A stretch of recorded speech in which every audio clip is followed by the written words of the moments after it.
Hi, it's Dennis Daly. I've posted over 100 excerpts from some of my more than 250 American Montage shows that I did in the 1980s and 90s while at UPI Radio. Recently, I embarked on a fresh series of shows.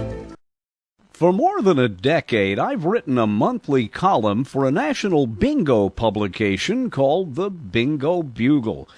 I write about what it's like to play bingo. And I'm usually really complimentary to the men and women who work so hard to make that game possible. Recently, I found out that here in Laughlin, Nevada, the Tropicana was building a brand new bingo hall, and I had to come here and find out just what you have to go through to make all the lights and the numbers and the winnings work.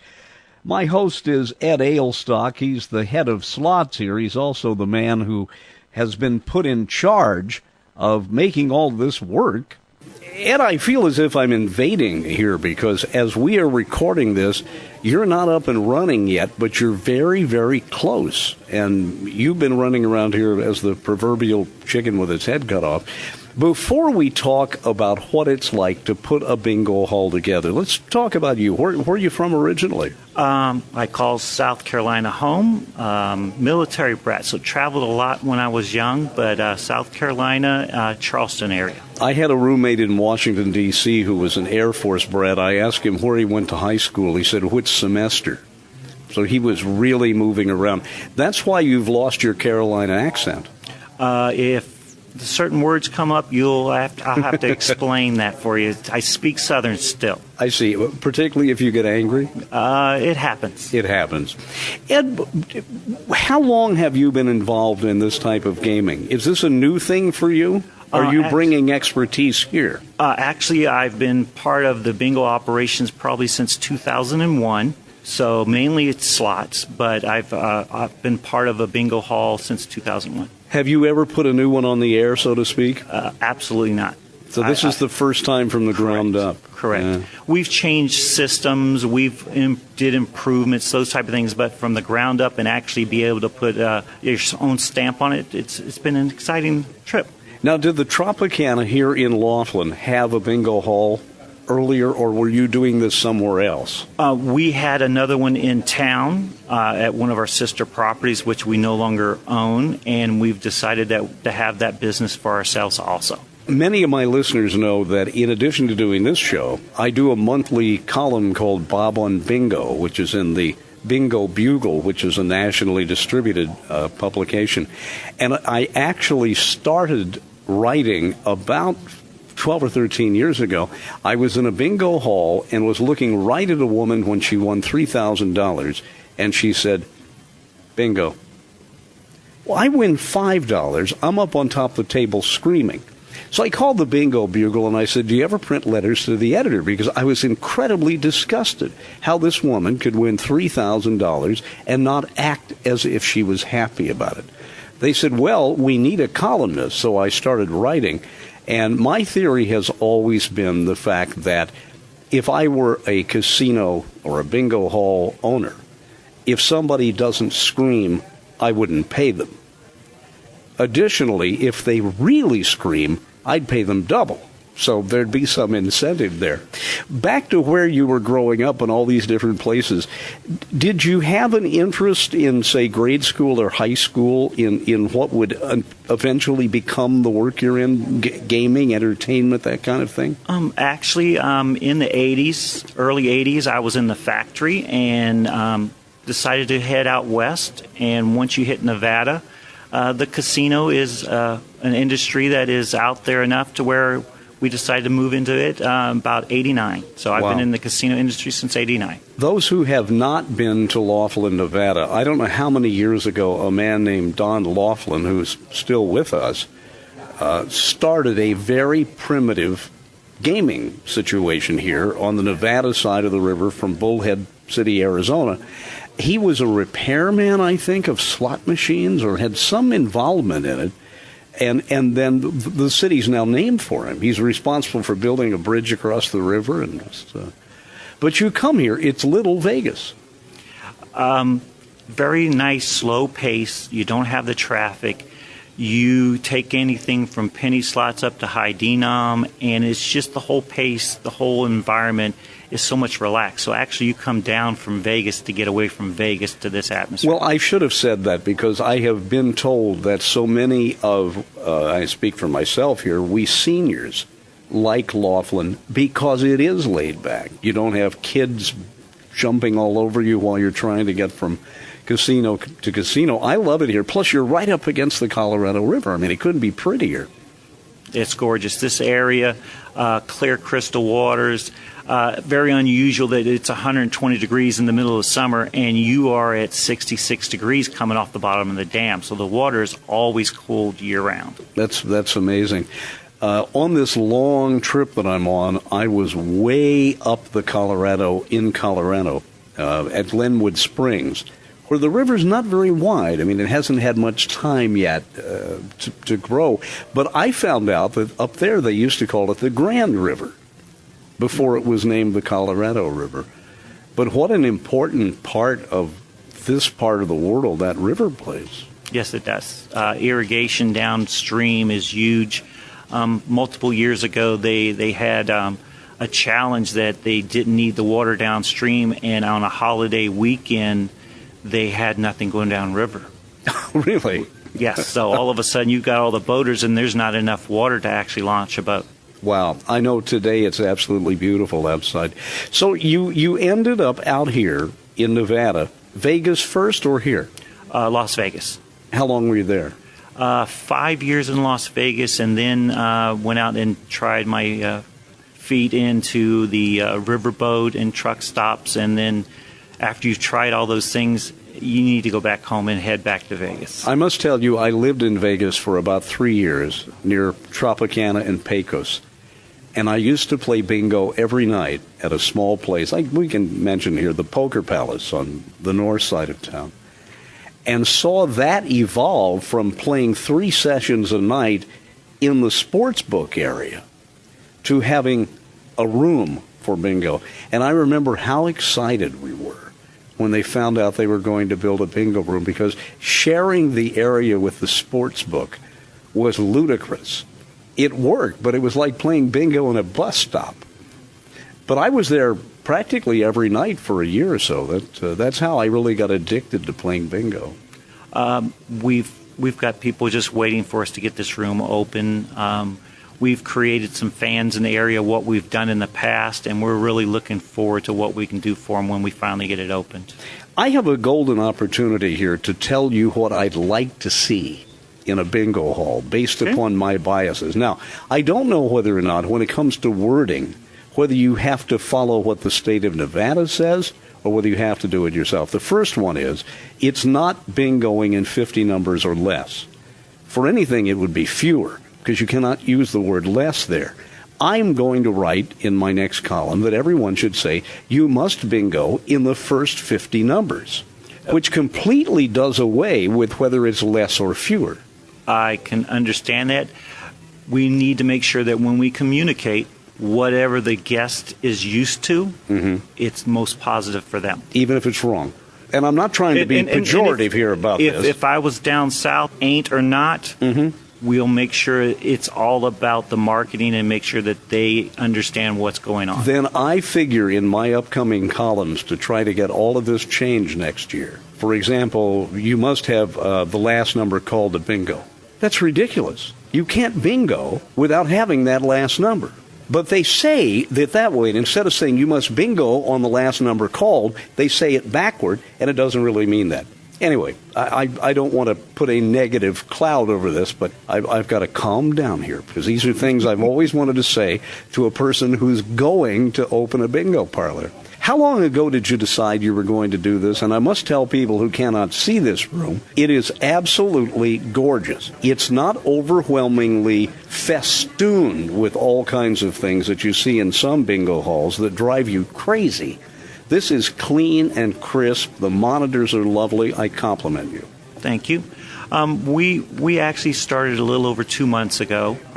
We decided that we would like to be able to offer this to our guests at Tropicana. So once we started the concept, get everything done, and it's just been a little over 2 months. The thing that I noticed so much I never thought about before, with all the monitors and electronic signs and that you have, just getting all this wired, there must be 48 miles of coaxial cable running above the ceiling around here. Because we've went with a little more of a deluxe sound, we're going to come by and try to do some extra lighting. There is a little bit of cable ran through the building. I can absolutely tell that. Will you have a no smoking section? Yes. Well, most of the room is non-smoking. Good. What we end up doing here is we have a dual-purpose room, but we ask people that common courtesy is first. Mm-hmm. So while we're not in session, while everybody's up and about, there is no smoking anywhere in the room. Now, once everybody sits down and we're into session and we are started calling the game, the traffic is so much light that the furthest away from the doors, we will have a little bit of area where they can smoke. But nobody smokes until we have started the session. Well, as a violent non-smoker, thank you. One thing you may have to take into consideration after you get all this started, which they did not do at the Poker Palace, is which way does the air conditioning go? I don't know whether you thought about that. The Poker Palace, I'm not running them down. I love the place. But they put the non-smoking section at the end of the room where the air is drawn by the ventilation equipment. And then it was too late to change it. And just like anything else, after we open, we haven't even opened yet, and it's on my list to come by and make some changes. Yeah. We will address that until we actually have smoke in the room and see how it flows. Those are things that we're going to address. The other thing is, and I was almost sickened by a bingo session I went to in Vegas last week at a casino which will remain anonymous, at how dull and mechanical the session is. Now, I'm not saying a caller has to go, hey, here's the leading lady, B1, but only once did the caller smile during the hour. Everybody was sitting there as if they were in a library. I hope from day one you can make this a friendly place to play, because my theory of bingo is you don't play to win, you play to have fun. And I've seen an awful lot of halls where it's so boring you want to walk out. I'm very pleased that we came by and put a team together that 9 out of the 11 are seasoned with at least 3 years experience minimum. We have 2 new people that they're going to have energy coming in that they're so excited to be able to learn the game, to be able to come by and have some fresh faces. But I'm very pleased with the team that we put together, and I was actually surprised to be able to get so much experience into the room for a grand opening. Well, you're lucky, and it seems you have a golden opportunity to, from day one, give this place the reputation of being a fun place to play. And I think, if I may again put words in your mouth, that's really what you should strive for, because as pretty as this room is, you don't want it to be a funeral home once the bingo games start. Correct. That was one of the things that when we built the cage area, the point of sale area, we actually came by and took the majority of the team from another location, and we actually made sure that we built it the same design that they're accustomed to working to. They're going to come up and stand in their normal work position and be at home. They've switched buildings, but we actually built it to where they're going to be very comfortable. We built it to make sure that it's something that they would want to be part of the team, and to show them that it's that important to us also. We built their workstations exactly the way they had it. I don't mean to ask a loaded question, but at a time when a lot of bingo halls are closing, why are you opening? We've seen that loyalty in bingo does not go hand in hand with what's happening in all the markets. The Laughlin market has bingo here. It's large enough. And if you treat the right people correctly, it is something that you can come by and have a loyal group. I hope I have this right, but I think the age demographic here is slightly older than Vegas, would you say? Yes. Therefore, since bingo is perceived to be an old guy's game, I think that's a good match. I mean, I tell people constantly in my column that I don't mind people saying, oh, only old people play bingo, because by golly, it keeps my mind alert. I mean, there are studies that show that bingo is therapeutic for 3 or 4 reasons.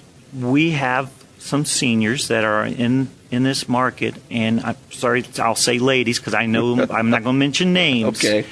But they are daubing paper to where I would not even come by and take an opportunity to try, and they're in their 80s. Why don't we talk about bingo sheets, if I can call it, for the uninitiated? The most common, I think, is called a 6-on, which is a sheet that has 6 small bingo cards. There are rainbows in which you have different levels of winning, which are 12-ons. I have seen people play 36 cards. I do well to play 1 6-on. I'm a little dyslexic, somewhat autistic, and there are 2 numbers I think they should completely eliminate from bingo: 34 and 43. And they're both in the same row. So it's evil. If you're ever playing in my hall, I'll make sure that we call that number out just in practice. Well, and my favorite number is I-19. I don't know why. I just like I-19. Matter of fact, I have a big poster in my apartment that says I-19 on it. That's all it says. Well, you know, what you're doing seems to be amazing in a way, because even though this is a business enterprise, you're putting some humanity in the way you're planning it. Without that, the players won't react properly. We've taken a look at what's in the market, what we would like to be able to accomplish and offer. It is a bingo experience. So we're going to do everything that we can to keep everything as positive as possible. The other thing, looking over here, which is kind of neat, you have stacks and stacks of those bingo packs. It's good that you have experience, because I would think just getting the supplies for a bingo hall would be a tricky business. The worst case scenario would be to have everything completely in place and forget to order daubers. Actually, we have a bingo manager, Marie Myers. She does an excellent job. Those are the type of things that she stays on top of, and the development of the different patterns. So it's not all straight bingos. It's not all doubles. You will see varieties to the point that all of a sudden, what are we going to come up with next?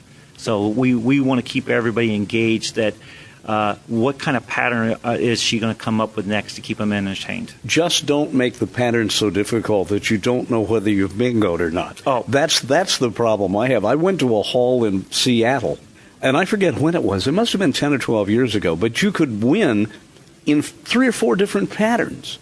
Well, I'm so busy daubing, I didn't have time to look at my cards to see whether I've won or not. But a good old regular bingo game now and then didn't kill anybody. Oh, they're always included, but you got to throw that little something else on top, especially during bashes. Bashes? Can you explain that? A bash is we try to do something a little more high-end, a specialty, a little longer game, just so that it's once a month type of deal that we're going to come by and offer a variety. It's usually themed. One of the debates I have seen in bingo writing the column, particularly through the email I get, is whether you are at an advantage if you buy a lot of cards. Now, I know bingo halls love electronic machines, and I must tell people, if you've never played an electronic machine, it will store 20, 30, 40, 50, 60 cards, keeps track of them. There's a signal electronically sent from the caller. If you call I-19, the machine knows it.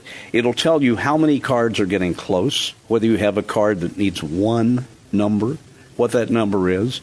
And then when you bingo, depending upon the make and model of the machine, it starts singing.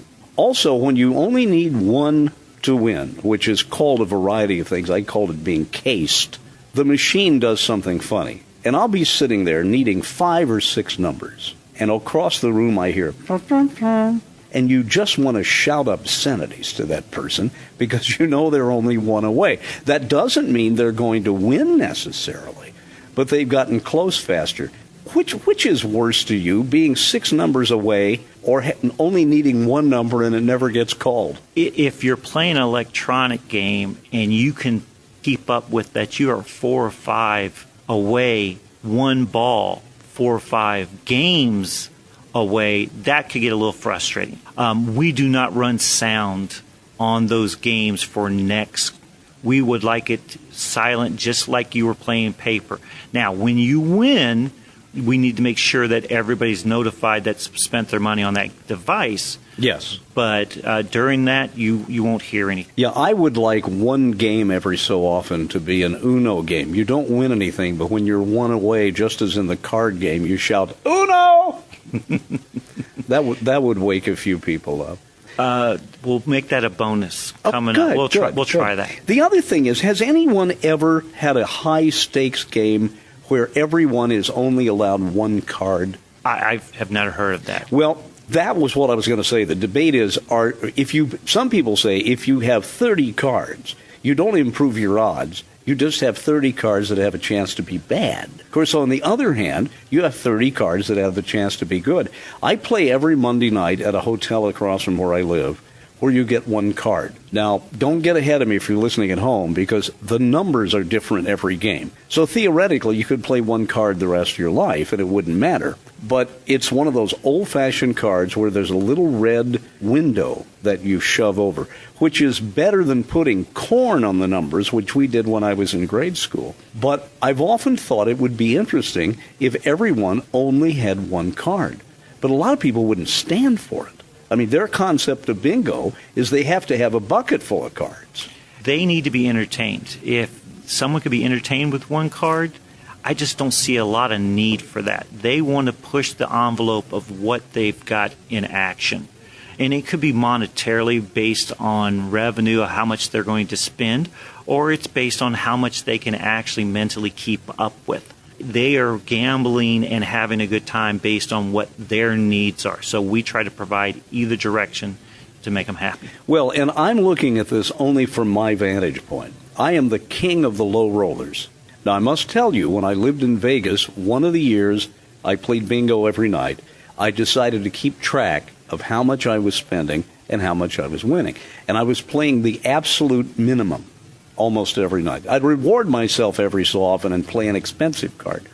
I found out at the end of the year, I came within $5 of breaking even. And I thought, if you can go out every night, play bingo, get free soft drinks, make fun of your friends, and have that thrill for an hour and break even in Vegas, that's not a bad investment. I think what you said best about that is you went and had fun every night. Monetarily, that's great breaking even, but as long as you had fun, that's why you're going back. Right, and there is really no real difference between a low roller and someone who comes in and drops $150 to play bingo. The excitement should be the same for both. That's why it's individual. You have a little bit of something for everyone. So if you want to come by and put 30 cards in play in an electronic game and that's what makes you happy and that's your bingo experience, we have that available. If you want to play a minimum pack, we have that also available.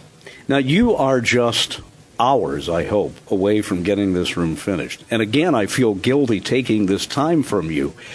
What have the last 2 or 3 days been like? It's mainly the building. You have to come by and have the room with all the different inspections, health inspections, fire, everything like that is done.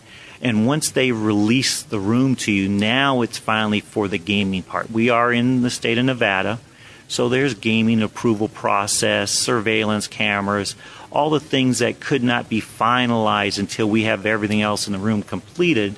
So that's where we're at now. The thing that impresses me the most about bingo, and I constantly write about this, is that from my vantage point, it would be almost impossible to rig the games.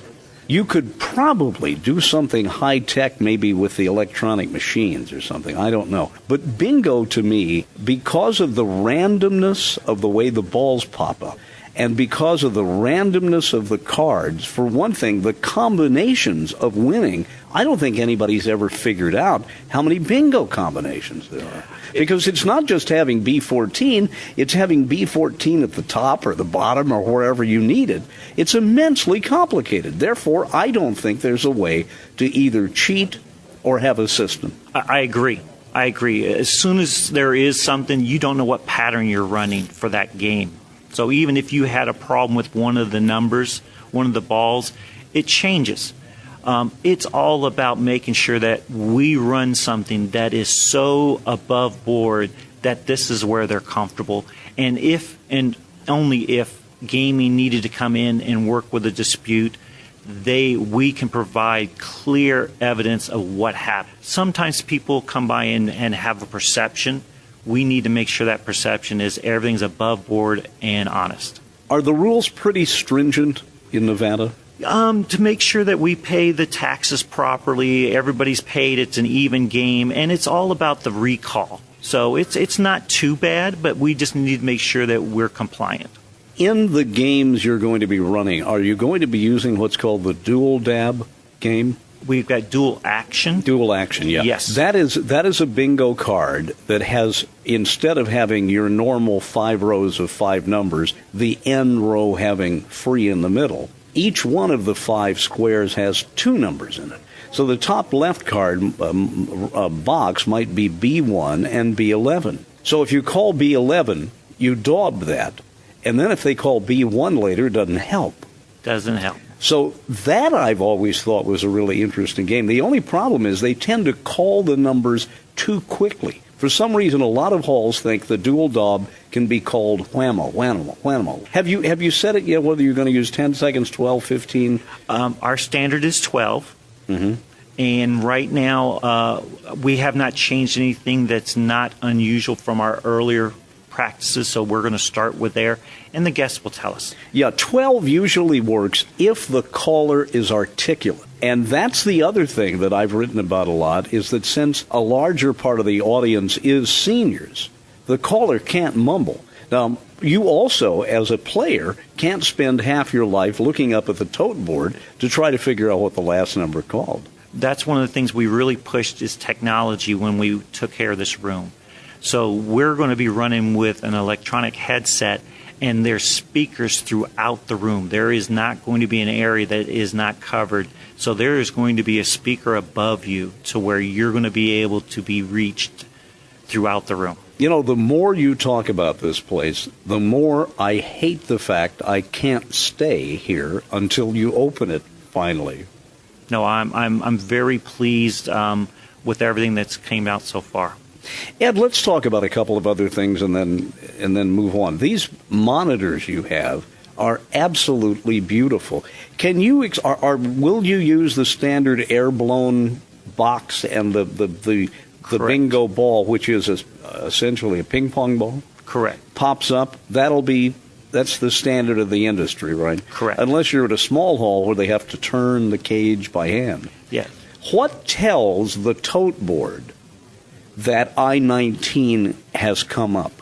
On our console, you're going to be able to, once the ball comes out, we actually roll it in, and you will actually see the ball.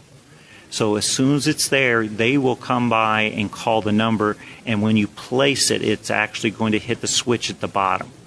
There is a grid with 75 holes in it, kind of Correct. indents, and that's where the ball is put, and then there are little switches. Switch in the bottom, and that's what signals the handheld units to make sure that they activate and they're in the same time period.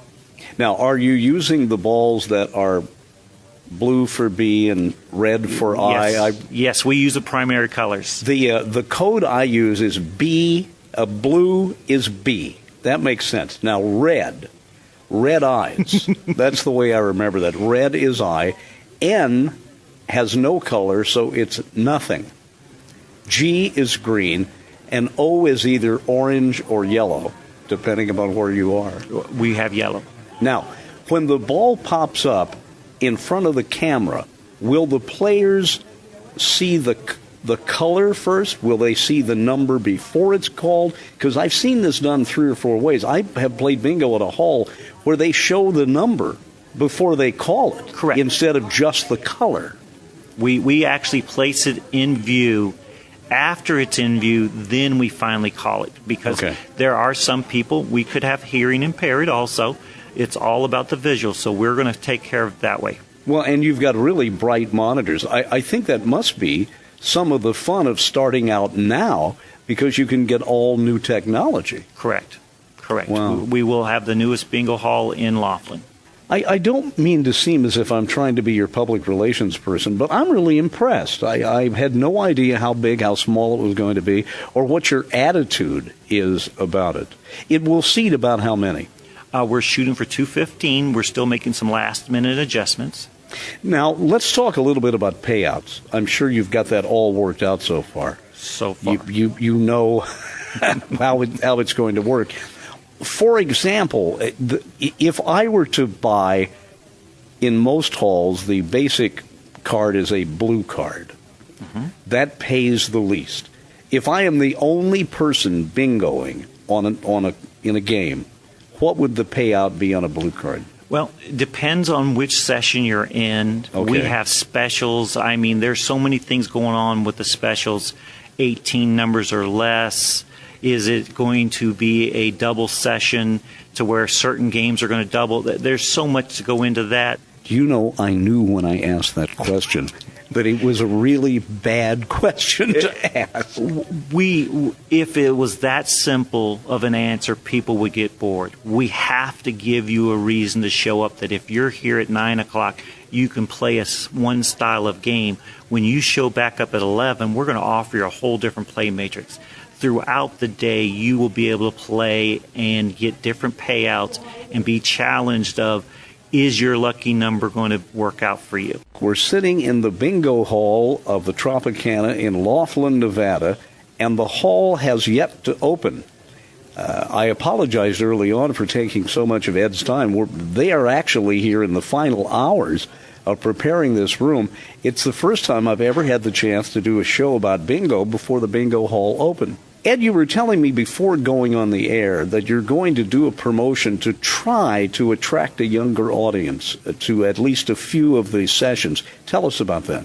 What we would like to do on Saturday nights is we're actually going to do a cosmic bingo. Black lights, and if you look up, you'll see some of them already turned on, but you'll see all the lights turned on right now. But we're going to do black lights, laser lights, glow-in-the-dark daubers, just try to get a little more music going, just a little more inviting atmosphere, and it probably will bring the age group down a little bit. When we've tried any type of party bingo before, you get a mixture, but we're looking to try to do that to where maybe somebody a little younger might want to also join into bingo. Well, I like the idea of the glow-in-the-dark daubers. I think that would be really neat. That's always been the point that I have written about, and I've gotten a lot of email from people to my Bob on Bingo column, and they have said that, for example, when a grandchild is in town visiting, if the grandparent goes to bingo regularly, they'll take the grandchild. And it's really amazing, particularly if the young person has never played before, to see them say, can we do this the next time I come visit? I think it's easy to get somebody hooked on bingo if you can just get them there the first time. It's definitely entertaining, and if it's all about the presentation. So if we make it fun, it shouldn't matter what age it is, but you've got to come by and start throwing some different elements into it. So that's the black lights, the laser lights, and the music variety. We could have a 70s night, an 80s night. We're still opening up what we're going to do. We might even get close to Halloween and be Monster Mash all night long. Don't know yet. We're working on it. Unpredictability sounds like fun. You got to come find out what we're going to do next. Now, I presume you're using the internet to publicize this. We have our own Facebook page, everything there. I keep forgetting about Facebook. That's one of the medias that we want to make sure that we reach out to. Our bingo players, when they come in, they've got their cards. We'll be able to single them out and make sure that they get special offers when they play bingo with us and everything. So we'll try to get it out there. There is nothing worse than a bingo hall that never changes. It's not a complete parallel, but I lived in Washington, D.C. 20 years, and I did several shows at the Smithsonian. And one of the things they said is that they keep regularly changing the exhibits. The things you want to see, the Hope Diamond, for example, the Space Shuttle, the Wright Brothers plane, those will always be there. But you could go every 4, 5, 6 months, and there's going to be another exhibit. And that's what brings people back. So I can see that's going to be the same thing to you. People won't know sometimes what to expect. If you don't show up, you don't know what you're missing. And if that's the mentality, we try to change things. Hard luck insurance, you're one number off from bingoing, and we're going to come by and give you one more number. Really? Yes, we've got that as one of our specialties that we do here. How about the last man out? Well, it's more of the last person that hasn't daubed a number at all, a clean slate. If you daub, you're out. Well, I've told people if I'm playing a 6-on, my favorite phrase is if you get 15 or 20 numbers in and there's one card that hasn't matched anything, I'll say, I don't think that card's turned on, or I think the batteries are low on that card. And just about the time you're proud of the fact that you have a card, you want to show it to somebody, you'll call a number that's on my card. Of course. I think you know more about bingo than I do. I'm sure you I don't do. know about that, but I've got a very good team here. Very proud of the team. Do you like to play bingo yourself? I really don't play that much. I can't keep up with the cards. I sit down and watch. Well, you're playing too many. Absolutely, that would be it. Have you ever seen a person, and I've only seen it happen twice, who doesn't daub his or her card? It's in their memory. There was a lady in Vegas who used to play 24 cards, and she would never daub. And she'd sit there, and she'd yell bingo, and then would daub the card. And I don't know whether she's an idiot savant or what they call these people, but it's hard enough for me to daub.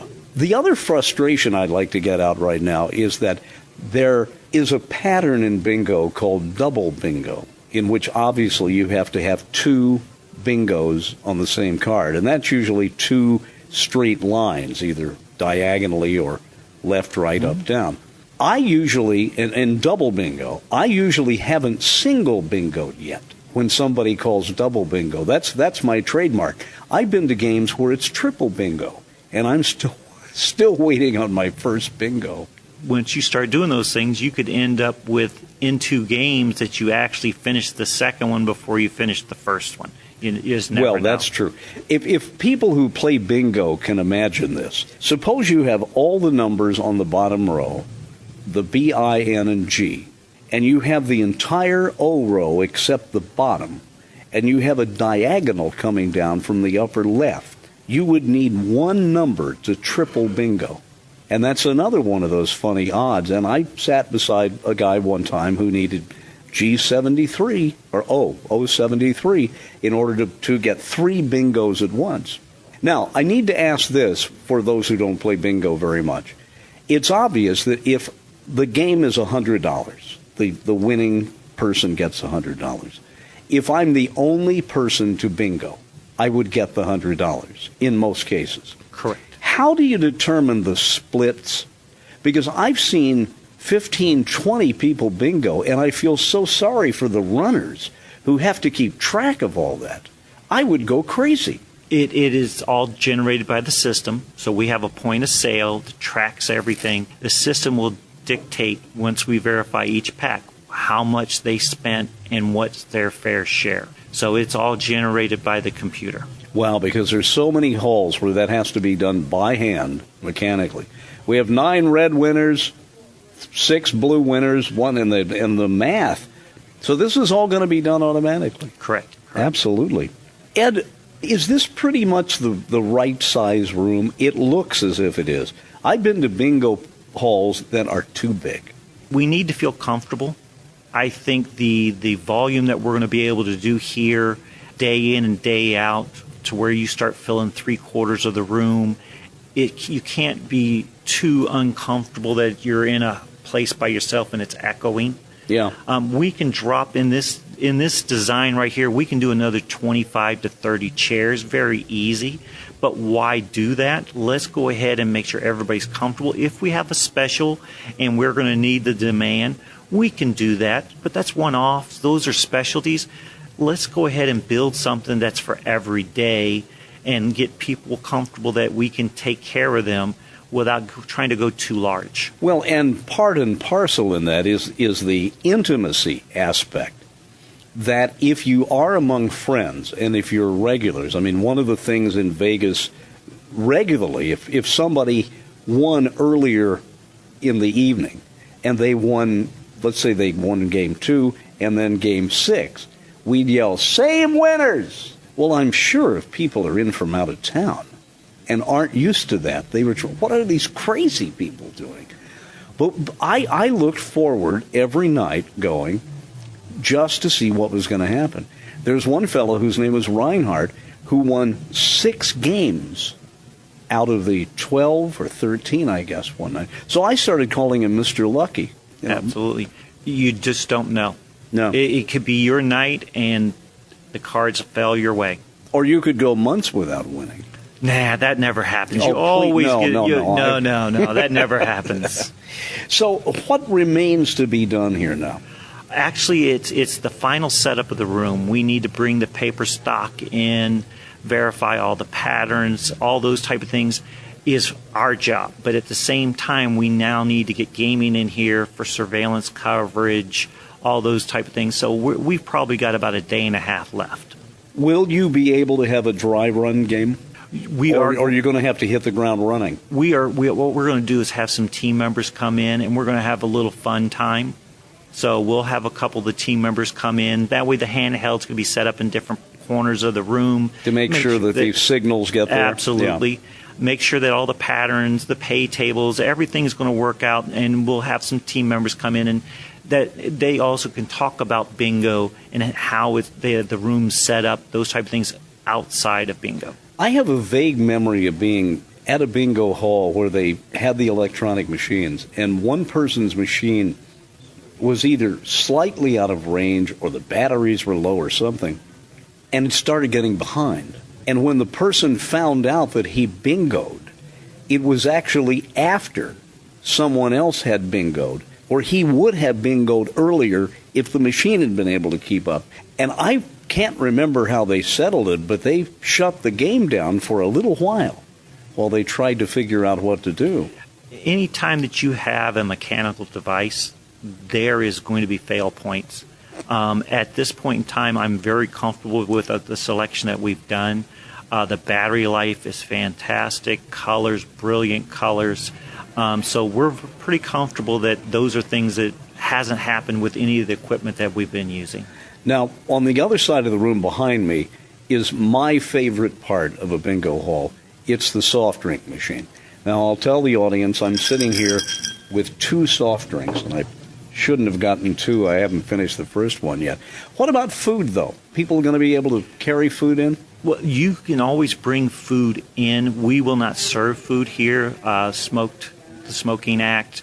So we'll allow people to bring in, but we will not serve any food in the area. So popcorn, snacks, those type of things are no problem. We've actually got a poolside cafe on property, bagels throughout the day. So we've got a venue that is just across the casino that is perfect for bingo. But you will allow people to bring in their own, absolutely. Their own stuff. Yeah, everything you've been telling me about this seems to lend itself to a place where you can have fun. Do you know how odd that seems? I mean, I am really becoming increasingly angry, dissatisfied, discontent, I'm not sure of the word, at the mechanical, cut and dried, boring way bingo is being done some places. It seems as though this is going to be refreshing. I think it will surprise a lot of people. Well, if we do our jobs right, I hope so also. That's the plan. By the way, have you ever heard anybody yell 40 when 40 gets called? I researched and found out where that came from. No, what's that? In some halls, if they call 40, somebody will yell 40. The story I heard is that a group of seniors was having supper somewhere, and they were talking about the old Jack Benny show. Jack Benny was a comedian. His show started in the 30s, continued on television to the 60s. He was always saying he was 39. Now, today, they'd probably have him say he was 49 or maybe 59, but he was always 39. As a matter of fact, his still existing fan club is called 39 Forever. But one of the persons said, if you were 40, you'd really be old. Well, they went to bingo. The first number out of the box is 40. And so somebody yelled, 40! And I was told that was the origin of that. But you see, you can't really yell that in a lot of halls that are treated as if they're libraries. I don't think there's going to be a problem here. I don't either. Let's have fun. Let's have fun. In bingo halls, there are tote boards, and the one to my left, and there are several of these around, shows just about everything. It shows the numbers that have been called out of the 75, and then how much the payoffs are, if you've got a blue card or green card or whatever, and the pattern for that particular game. They may do this now, but I would like to see somebody make a machine that you hit it at 1 minute and 15 seconds before midnight on New Year's Eve, and it goes down 75, 74, 73, and then it flashes on New Year's Eve. Okay. This is not made by Capital, is it? I see a lot of Capital equipment around. No, actually, this is Planet Bingo. This is their flash board. Right now, they're doing their last of their adjustments. The large black section that's up there, we're going to be switching over. We have something a little different here. They normally would have the ball camera up in that section, but because we have our own monitors for the balls, and we do verification on that monitor, we're going to go ahead and have a digital number show up in that field. So there's going to be a large digital B1 show up in that field instead of a camera view, because we have monitors throughout the room that are strictly for the ball camera. You're going to need an IT person just to handle the electronics here. He is actually up on the call stand working on it as we speak. I must tell everyone at home, if Ed and I seem distracted, there is a fly in here, which is now on his face, and it makes the rounds. It comes over and bugs me, and then it goes back and bugs him. I've always thought that the ink daubers you use are probably more complicated to make than one would think. They come in a lot of different colors. I know there was a lady named Joan, who was an elderly woman at the casino where I played in Vegas, who used to pry open the top of the dauber and fill others from it to get the last drop. And her daubers were the most ungodly colors, because one day she slipped and the entire contents of the dauber went all over her cards, then all over her dress, and all over her hands. And for months, you could see this. I felt so sorry for the woman. But daubers are neat. You just don't want to get them too hot. That's one thing about being out here in the desert. You have to be careful. I know that they must have a certain viscosity, I would guess. So although I have daubed and had them go all over the place. Now, right now, we are adding something that's a little different here, is that because of the glow-in-the-dark, we are going to come by and have so many more colors than what they're so accustomed to. So we're hoping to come by and provide a little variety there with colors also. Ed Ailstock, I must compliment you, because when I sat down, I didn't know what we were going to talk about for an hour. We didn't have any trouble getting to where we are right now. But I'm really impressed. If you can follow through on your idea of making bingo fun and different, you're going to strike a blow for liberty, because that's not being done in a lot of places. Well, with some fantastic people's support, I think that the team that we've got here, and knowing some of the players that are in town already that will actually help us with that process, we've got a core group that we're expecting to come back into the room. We're very much looking forward to it. Now, you have to do two things for me, and I won't be here. The first time I-19 gets called, I want you to think about me. And the first time 40 gets called, I want you to yell, 40! I'll make sure someone adds that into the mix. Everyone will look at you and go, what is that man doing? Ed, this has been a fun hour. I want to thank you for taking the time, and I'll let you go back to work. All right, thank you. Let's have fun. I must tell you that as many bingo games as I have played over the years, I've never been to a bingo hall before it opened. So it was great fun to sit down with Ed here at the Tropicana in Laughlin, Nevada, and talk about what it's like to, well, in radio parlance, to get on the air with a brand new bingo hall. I-16. A look at a brand new way to play bingo. I-28. With Ed Ailstock at the Tropicana here in Laughlin, Nevada, on this week's American Montage. I hope you enjoyed this interview from my new American Montage series. Check out YouTube for more. I'm Dennis Daly.